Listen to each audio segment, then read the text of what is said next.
બનાસકાંઠા જિલ્લામાં ગુલેબાજ શિક્ષકો વિરુદ્ધ ચાલતી ઝુંબેશ વચ્ચે હવે જિલ્લા આરોગ્ય તંત્ર પણ બેદરકાર અને સતત ગેરહાજર રહેતા કર્મચારીઓ વિરુદ્ધ કાર્યવાહી હાથ ધરી છે, જેમાં અગાઉ 2 લેબ ટેકનિશિયન વિદેશ રફુ ચક્કર થયાનો રિપોર્ટ થયો હતો. જોકે ત્યારબાદની તપાસમાં વડગામના મહેતાનો વધુ એક ફાર્માસિસ્ટ પણ વિભાગમાં જાણ કર્યા વગર ઓસ્ટ્રેલિયાના અહેવાલમાં મળ્યો છે. હવે આ ત્રણેય વિરુદ્ધ તપાસ, ખુલાસો અને તે બાદ છેલ્લી નોટિસ અને બરતરફી જેવી આરોગ્ય વિભાગે કાર્યવાહી હાથ ધરી છે.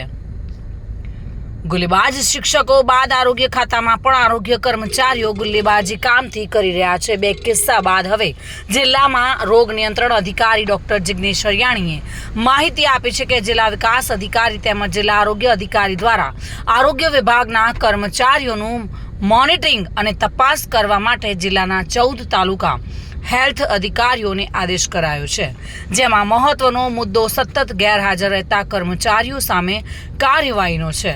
આ મામલે તબક્કાવાર તાલુકા હેલ્થ અધિકારી તેઓના ક્ષેત્રના ગેરહાજર કર્મચારીઓના રિપોર્ટ કરી રહ્યા છે, જેમાં કાકર પ્રાથમિક આરોગ્ય કેન્દ્રના હાર્દિક ડી સાવજ જે લેબ ટેકનિશિયન છે તે ઓસ્ટ્રેલિયા સ્થાયી થયાના સમાચાર છે, જ્યારે અન્ય દાંતા તાલુકાના નવાવાસના લેબ ટેકનિશિયન પ્રકાશભાઈ દેસાઈ વિદેશમાં ન્યૂયોર્કમાં સ્થાયી થયા છે.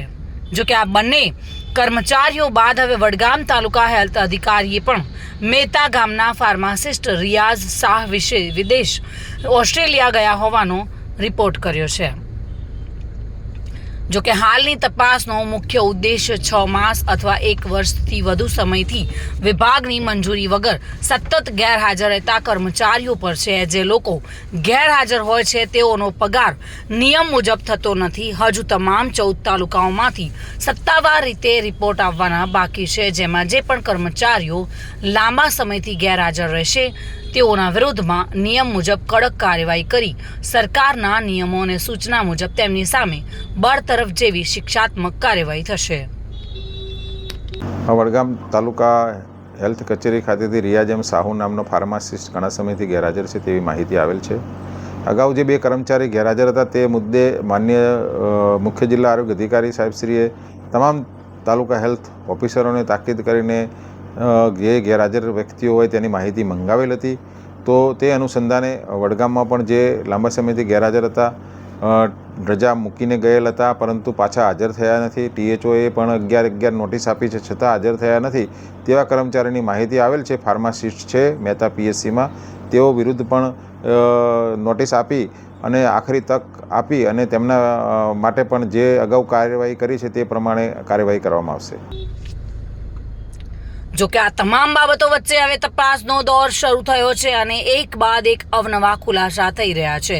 ત્યારે બનાસકાંઠા જિલ્લા વિકાસ અધિકારી આ મામલે તાકીદ ધોરણે તમામ 14 તાલુકાના અંદર કામ કરતા મિસિંગ અને બેદરકાર રહેતા કર્મચારીઓની શાન કાયદાની કડકાઈએ લાવે તેવી માંગ ઉઠવા પામી છે. Bureau report, today Gujarati news.